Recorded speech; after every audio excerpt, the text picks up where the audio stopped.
So, what came up in your groups that you might want to offer in this larger group?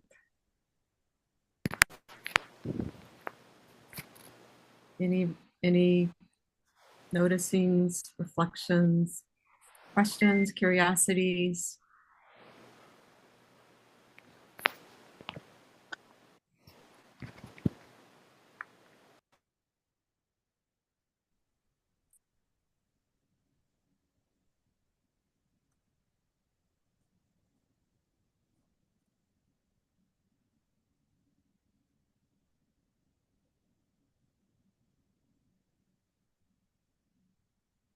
I learned that emotion, there's no negative or positive.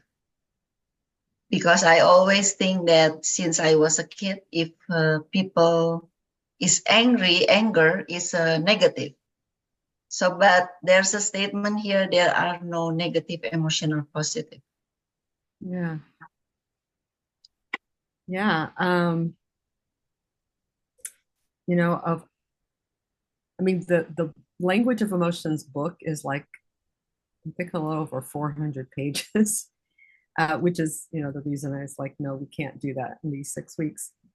But, sometimes I thought about like, if I only had to take one sentence, like I had to leave the rest behind, there's just one thing I could take with me. It's that statement that there are no positive and there are no negative emotions.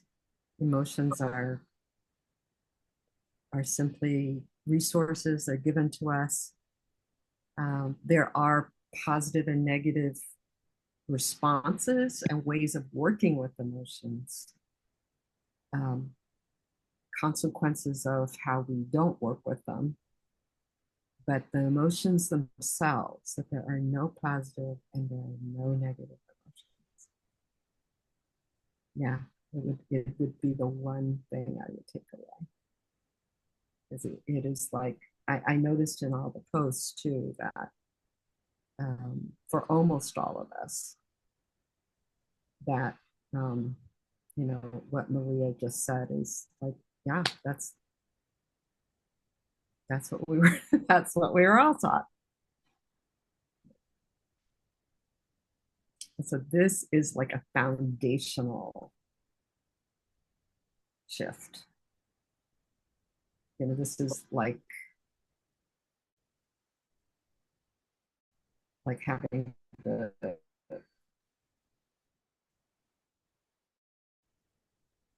like if you jack up the house and really like take off all that old brick and crumbling mortar and stuff and putting in this new foundation. It's a big one.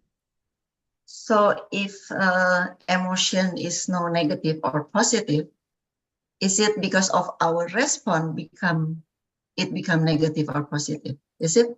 Yeah. So the negative, what why that has so much traction, like we didn't have to be talked into that, is that the way that we the, our responses to the out of the energy of those emotions in our not knowing how to work with them, the consequences and the responses can be negative or positive. They can hurt people, they can support people, they can make space, they can treat people not like humans. Yeah. But the emotions themselves are not positive or negative.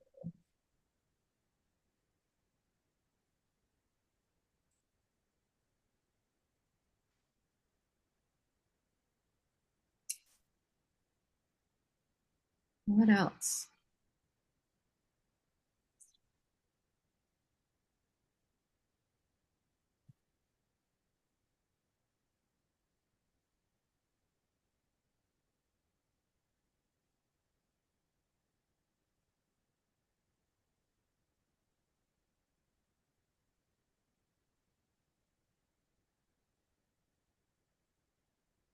Madeline? I know one thing that struck me was the idea, the thought that emotions are a biological sense. Mm.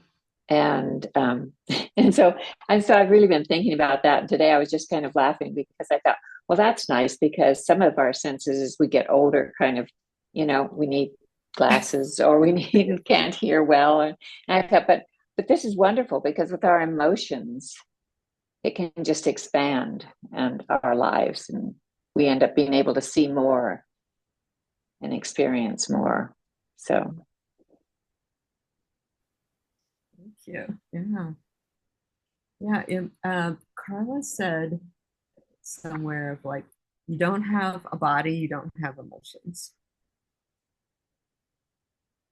So emotions and body, I mean, like all, intellect, spirit, emotions, body. I mean, those are all part of our humanness. But but and body and emotions are like the ones that are the closest to the earth or the closest to the ground, and they are really like buddies. Like it's hard to really work with one and not work with the other. An example would simply be like the emotion of intense fear. I mean, the body goes through a whole cascade of chemicals, redirecting your blood out of your digestive system to your limbs so that you can get ready to run or to fight or to do something. So the connection between emotions and our bodies is a very close one. From a student, let's see. I wonder how far our sinfulness, since man has been corrupted by it, has affected our emotions, because the first thing I read was there's no positive and negative emotions.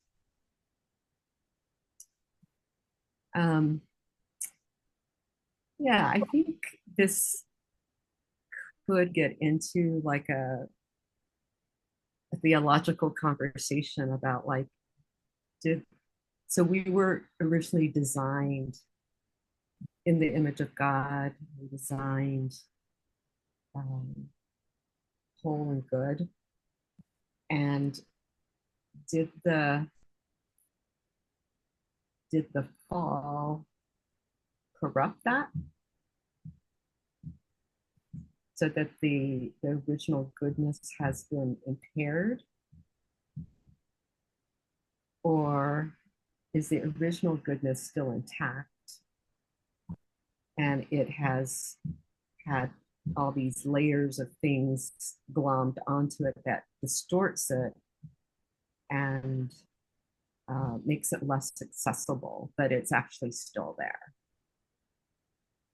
Um, and and the purview of our course is not a theological course, and I am definitely not qualified.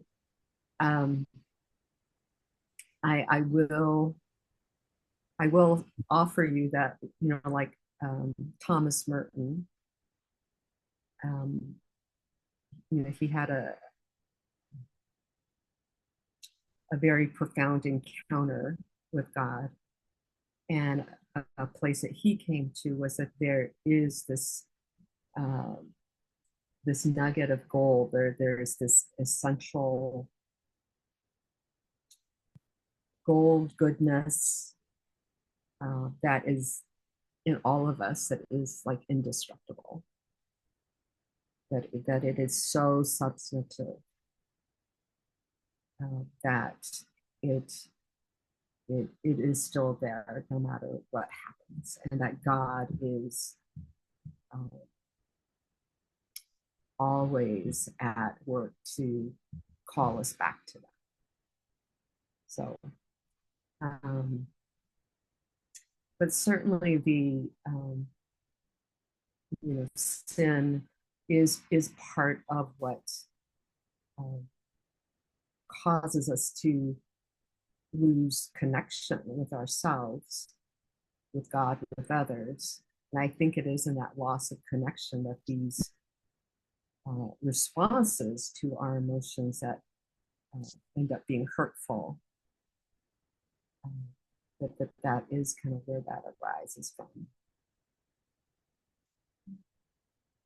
And Chu says that Jesus, who was without sin, did have anger, righteousness, of course, and sadness. Yeah, you know, especially after being in this material more, when I read the scriptures, it's like I see emotions everywhere that I never used to. It just never occurred to me. And next week we're going to get into anger, and yeah, Jesus is like my model for anger. That's only something I've recently been come to, but Jesus, fully human, fully God. I'm just seeing that more and more. Yeah. Anybody want to add anything to any of that?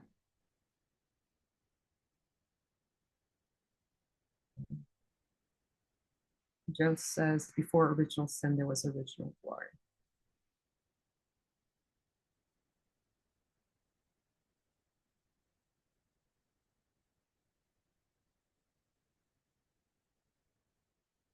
What else?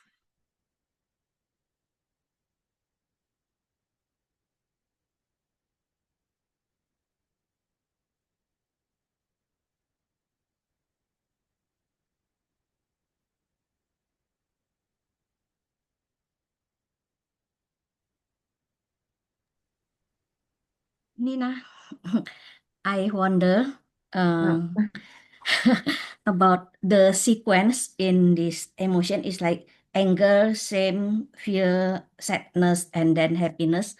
What is the logic of the sequence? Because it's like not just in this course, but in the book also the sequence like that. Is it anger is the most difficult emotion or something like that? and that's why we put it first. um, Great question. So yeah, the emotion families are presented as anger, then fear, then sadness, and then happiness. And anger, I don't know. I'll have to ask Carla if she intended that particular order, but I know that in the in the conversations and in the book that the anger family, and we'll get into this more next week, but the anger family is an essential family for individuation. Individuation is a psychological term that refers to the development of a person as their unique selves. And anger is the fundamental emotion that supports that development. And that development then allows a person to be able to work with their fear in a healthy way, to work with their sadness in the way that sadness can be, become a resource, and actually happiness too. So without sadness, fear gets very weighed down, because then fear has to do some of sadness's work. And without anger, sadness gets very confused because it can't do its work without anger. So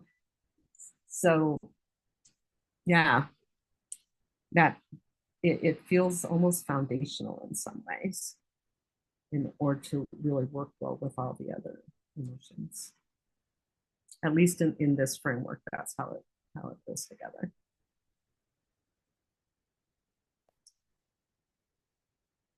What else?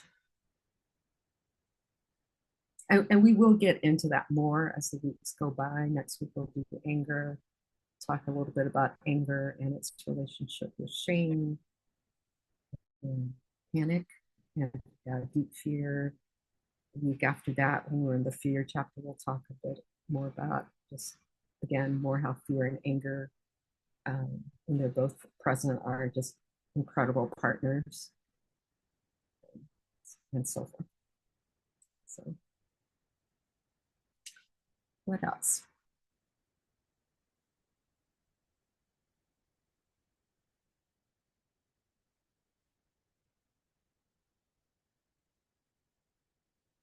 A little bit about feeling somewhat confused with the definitions of some of the emotions that were presented, that it was different than we had assumed or had learned or read, or so anyway, we just kind of all agreed that we felt a little confused with the descriptions of the emotions.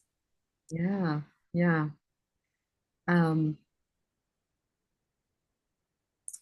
So because most of us have grown up with this notion of good and bad emotions, and the bad emotions are the ones that feel distressing, so the anger, fear, and sadness.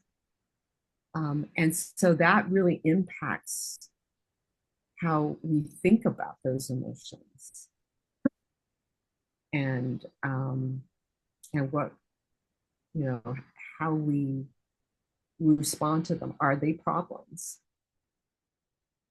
Are they something that needs to really be managed? Like when I was looking for some resources on anger, I found so much stuff that was on basically problem solving for anger, but there was so little on anger as a resource and something to be listened to. So yeah, so just see that there's an example of that foundational assumption that emotions are neither good nor bad, they're not negative, they're not positive, they simply are. And just all the implications that come out of that. And the opposite, if you think anger, emotions are positive and negative, the negative ones are all these distressing emotions, then how we see them, how we respond to them, are very, very impacted by that. And even our theology is very impacted by that. I can't tell you how many direction and supervision sessions I've been in where someone is saying, I shouldn't be afraid. I just shouldn't be afraid. I should have more faith. What's wrong with me? And everybody has said that to me, but I'm afraid my mom is going to die. It's like, well, your mom is really, really sick. So it's, fear seems like a resource response, because this is a danger. I mean, it'd be like saying, you're on a hiking path and you see a rattlesnake, and if you had no fear, you'd probably get bitten, because fear wouldn't be there to help you and say, hey, there's danger, you need to respond to this. So, right. Well, I want to close our time with a blessing as we begin our time, our 6 weeks together.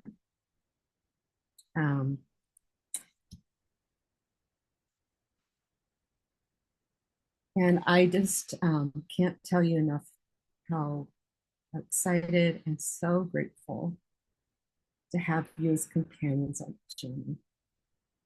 I'm just so deeply grateful.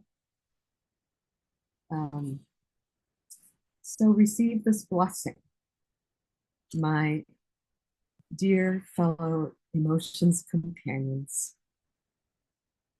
as we take this journey to seek to love God, ourselves, and our neighbors more deeply and with greater wholeness. I bless you with gentleness of gaze toward yourself and others, a curiosity of spirit, and an anticipation of an abundance of God's sightings in these weeks ahead. Amen.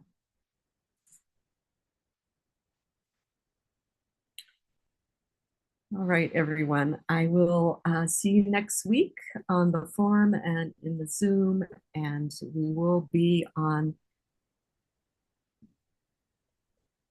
the amazing emotion of anger. I look forward to meeting you there. Can we take a picture? Oh, yeah. Mhm. Yeah. 1, 2, 3. Wait a second. Yeah.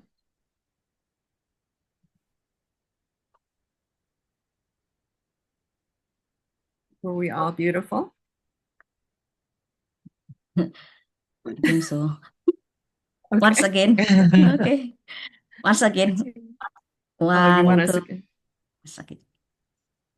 Astuti, can you stop for a moment? Okay. 1, 2, 3. Okay. Okay. Okay. All right. Thank you, Bye. everyone. Thank you. See you next week. Bye. Yeah. Blessings.